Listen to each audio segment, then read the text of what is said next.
Vítam vás na kanáli, priatelia. Dnes porozprávam príbeh Júlie, dievčaťa, ktoré sa spolu s manželom sťahuje z New Yorku do Bukurešti. Keďže nepozná miestny jazyk, je dievča úplne odkázané samo na seba, zatiaľ čo jej manžel je neustále v práci. Budem rád za váš názor na film v komentároch. Príjemné pozeranie. Na začiatku filmu vidíme, ako mladý manželský pár ide v taxíku. Manželka sa volá Júlia a na rozdiel od svojho manžela Francisa nerozumie po rumunsky ani slovo. Po príchode im taxikár pomáha vyložiť veci. Manželia hľadajú svoj nový byt a ku dverám ich odprevádza domovník. Keď zostanú sami, manžel a manželka sa tešia na nový dobrý život v novej krajine. Júlii sa nedarí zaspať a vonku leje dážď. Mladá dievčina príde k oknu a začne pozorovať susedov. V tej chvíli sa zobudí manžel a snaží sa manželku upokojiť. Júliu zobudí správa, ktorá prišla do telefónu, pretože manžel skoro ráno odišiel do práce a nezobudil ju. Cez deň sa dievča snaží učiť rumunský jazyk podľa audiolekcií a zároveň sa venuje domácim prácam. Zrazu začuje nejaké výkriky od susedov. Júlia sa započúva, ale všetky zvuky utíchli. Na obed, keď sa prechádza po meste, zájde dievča do kaviárne a urobí si objednávku a našťastie ju aspoň čašník dokáže pochopiť. Túto noc Júlia opäť zle spí. Všetky dni trávi dievča s poznávaním mesta a jeho pamiatok. Večer zastihne u seba v byte domovníčku s nejakým mužom a ukáže sa, že je to elektrikár. Otvorila fľašu vína, Júlia čakala manžela na večeru, ale jeho stále nebolo. Keď pristúpila k oknu, dievča ako zvyčajne pozorovalo susedov a zdalo sa jej, že jeden muž ju tiež sledoval. Zrazu prišiel manžel a vzal Júliu na prechádzku večerným mestom. Na ulici pár uvidí zhromaždených ľudí a policajné auto. Na mieste pracovali kriminalistickí experti a nikto presne nevedel, čo sa tu stalo. Cez deň Júlia trpí z nudy a v správach ukážu kriminálnu reportáž práve z toho istého miesta. Keď do izby vošiel manžel, požiadala ho, aby jej preložil, o čom hovoria. Ukázalo sa, že bolo nájdené telo ženy. Júlia sa mužovi posťažuje, že sused z domu oproti na ňu neustále hľadí. Cez deň suseda vôbec nie je vidieť, avšak v noci ju vždy pozoruje. Večer k manželom príde Francisov kolega s manželkou. Našťastie pre Júliu rozumeli po anglicky a dievča sa prizná, že kedysi chcela byť herečkou, ale bola to neúspešná skúsenosť. Počas rozhovoru sa tiež ukázalo, že včera nájdená žena bola nájdená bez hlavy a že to nie je prvý takýto incident a nepolapiteľného zločinca nazvali pavúkom. Keď všetci opäť začali hovoriť po rumunsky, Júlia najprv vstala od stola a potom vyšla aj z bytu. Na chodbe sa s ňou prihovorí susedka menom Irina, ktorá tiež vie po anglicky. Susedka sa prizná, že v byte často robí hluk. Na ulici Júlia uvidí noviny s článkom o obeti menom Anna. Pri hľadaní informácií na internete Júlia zistí, že ona bola už štvrtou obeťou zvláštneho zločinca, ktorý rád pozoruje dievčatá pred útokom. Júliu neopúšťa pocit, že ju niekto sleduje. Aby sa rozptýlila, dievča sa rozhodne ísť do kina, ale zrazu si niekto sadne priamo za ňu. Júliu začne prekvapovať úzkostný pocit, prudko vstane a ponáhľa sa odísť z budovy. Dievča vojde do supermarketu, aby si kúpilo cigarety, ale na poslednú chvíľu si to rozmyslí, pretože s týmto škodlivým zvykom už dávno prestala. Ide si vybrať potraviny, ale po jej ľavej strane stojí nejaký muž. Dievčaťu sa nepáči, že ide tým istým smerom, ktorým kráča aj ona. Napokon ho stratí z dohľadu a začne panikáriť. Skrytá v zadnej miestnosti Júlia sleduje toho muža a potom vyjde cez zadný východ. Počas večere takmer nič nezie a porozpráva manželovi o zvláštnom incidente v obchode. Francis sa to veľmi znepokojí.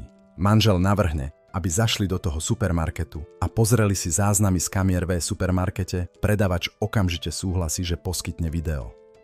Na zázname je skutočne nejaký muž, ale nevyzerá to tak, že by niekoho prenasledoval. Júlia si urobí jeho fotografiu. A už večer si Júlia prezerala tú fotku v telefóne a nemohla zaspať. Francis sa čoraz viac znepokojoval stav jeho manželky. Na ďalší deň má večeru s klientmi a preto bude doma už dosť neskoro. Dievča sedí pri okne a pozoruje susedov, pretože počas celého dňa si nedokázala nájsť žiadnu činnosť. Manžel sa zdrží oveľa viac než predpokladala. Zrazu sa ozve klopanie na dvere. To Júliu veľmi vyľaká, avšak za dverami sa ukáže staršia žena. Júlia ani slovo nerozumie, ale Irina jej vysvetlí, že žena hľadá svojho kocúra susedka, pozve Júliu k sebe na návštevu a tá okamžite súhlasí. Irina naleje víno a oni sa lepšie spoznajú. Na dvere vytrvalo búcha nejaký muž, ale Irina neotvorí, pretože je to jej bývalý priateľ. Dievčatá veselo trávia čas a v dôsledku toho sa Júlia vráti domov opitá. Lenže ju opäť zachváti paranoja a pozrie sa z okna. Dievča zamáva neznámemu človeku a on jej zamáva naspäť. Napokon príde Francis a v tej chvíli Júlia sedí na posteli a fajčí, dievča mu porozpráva o tom, čo sa stalo. Francis sa pozrie z okna, ale nikoho nevidí. Manželka sa rozhodne zavolať políciu a dôstojníkovi rozpráva, že si myslí, že ten istý muž ju sledoval v kine aj v supermarkete. Francis sa rozhodne ísť spolu s policajtom do bytu, k tomuto mužovi manželka je veľmi znepokojená a rozhodne sa manželovi napísať správu, ale on neodpovedá. Keď sa manžel vráti, začne Júliu presviečať, že ten muž je iba ich sused, ktorý chodí do toho istého supermarketu ako oni. Podľa Francisa Júlii prelieza na mozog to, že neustále sedí sama v byte. Ráno, kým sa Júlia sprchovala, Francis odišiel do práce. Cez deň išla kúpiť cigarety a zrazu uvidela muža, ktorý podľa jej názoru sledoval práve ju. Júlia sa rozhodne ísť za ním a nakoniec ju to privedie do zvláštneho podniku, ktorý sa ukáže byť klubom štilizovaným ako múzeum. Tu uvidí toho istého muža, ktorý tu pracuje ako upratovač a neskôr zbadá aj Irinu, ktorá tu tiež pracuje, ale ako tanečnica. Irina poradí Júli, aby bola v tejto štvrti opatrná. Večer Júlia ako zvyčajne čaká Francisa z práce, ale zrazu na ňu niekto zozadu skočí a nasadí jej na hlavu vrece. Lenže ukáže sa, že to bol iba desivý sen. Júlia začne načúvať zvukom za stenou a odtiaľ sa ozve výkrik jej susedky. Júlia začne búchať na jej dvere, zídu sa všetci susedia a potom domovníčka otvorí dvere náhradným kľúčom. Lenže v byte nikto nebol, okrem kocúra.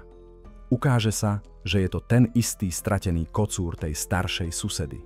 Neskôr sa domovníčka háda s Francisom, pretože nepotrebuje nájomníkov, ktorí robia problémy. Francisovi je ľúto, že musí veľa pracovať, ale rodinu treba živiť. Keď manžel odíde, Júlia zavolá Iríne do práce a pokúsi sa zistiť, či ju tam niekto videl. Na dvere k Iríne búcha jej bývalý priateľ a Júlia mu povie, že doma nie je. Vezme si od neho Irínin telefónny kontakt, zavolá naň a zvonenie sa ozve z bytu. To znamená, že mobil je tam. Júlia požiada chlapíka o pomoc. Má ísť s ňou k tomu susedovi, ktorý ju vraj sleduje. Vyvezú sa výťahom a chalan zaklope na ten istý byt. Vo vnútri je niekto, ale nikto chalanovi dvere neotvorí. Chalan sa ponáhľa do práce, ale Júlia ho poprosí, aby zaklopal ešte raz. Ukáže sa to ako zbytočné a chalan odíde. Júlia sa rozhodne zaklopať sama a otvorí jej starší muž. Keď sa ospravedlní, dievča sa už chystá odísť, keď si zrazu na schodoch všimne toho upratovača z klubu. Doma sa Júlia vôbec nemôže upokojiť. Onedlho k ním príde policajt a muž, ktorý býva v budove oproti. Ukáže sa, že sa volá pán Weber a je nespokojný s tým, že Júlia obťažuje jeho aj jeho starého otca. Pán Weber je pripravený všetko vyriešiť po dobrom, ak ho Júlia už nebude ďalej rušiť. Neskôr Francis oznámi manželke, že polícia dnes chytila pavúka. Ukázalo sa, že je ním muž pracujúci ako inštalatér, ktorý údajne našiel telo poslednej obete. Francis a Júlia navštívia podujatie, kde sa zišli všetci manželovi kolegovia. Júlia sa snaží zachovať pokoj, ale väčšinu času všetci hovoria po rumunsky. Francis ani len netuší, že jeho žena už trochu rozumie po rumunsky a dievčaťu sa vôbec nepáči jeden z jeho hlúpych vtipov. Keď zostanú sami dvaja, Francis prizná, že je unavený z jej paranoje.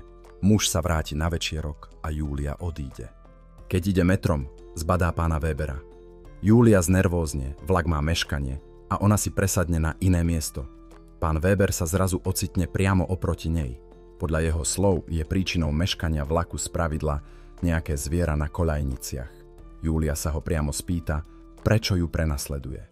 Pán Weber odpovie, že sa stará o ťažko chorého otca a často sa pozerá na ľudí, aby na to aspoň na chvíľu zabudol, ale doteraz si to nikto nevšímal. Len raz mu Júlia zamávala a on zamával späť. Pánovi Weberovi nešlo do hlavy, prečo ho Júlia začala sledovať. Práve preto sa rozhodol obrátiť na políciu. V úplnom šoku Júlia vystúpi z vozňa metra. Vyzerá to tak, že to ona prenasledovala pána Webera a nie on ju. Nedokáže uveriť tomu, čo sa stalo. Keď príde domov, Júlia začne baliť svoje veci do kufra a v tej chvíli sa spoza steny ozve hudba. Júlia ide skontrolovať svoju susedku. V byte nájde Irinu bez hlavy. Zo zadu na Júliu zaútočí pán Weber a nasadí jej na hlavu vrece. Ukáže sa, že pán Weber skrýval Irinu v skrini, aby ju susedia nevideli. Muž spôsobí Júlii vážne zranenia. V tom čase sa Francis vráti domov a nenájde manželku, ale všimne si kufor. Júlia sa snaží odplaziť, ale sily sa jej rýchlo minú. Pán Weber si ľahne vedľa nej a čoskoro Júlia stratí vedomie. Zatiaľ, čo z okna oproti ich sleduje dievčatko. Pán Weber si umyje ruky a v tej chvíli sa Francis začne pokúšať dovolať manželke. Muž začuje zvonenie z vedľajšieho bytu. Vyjde na chodbu a uvidí pána Webera. Zrazu do muža niekto vystrelí. Ukáže sa, že to bola Júlia, ktorej sa predsa len podarilo prežiť.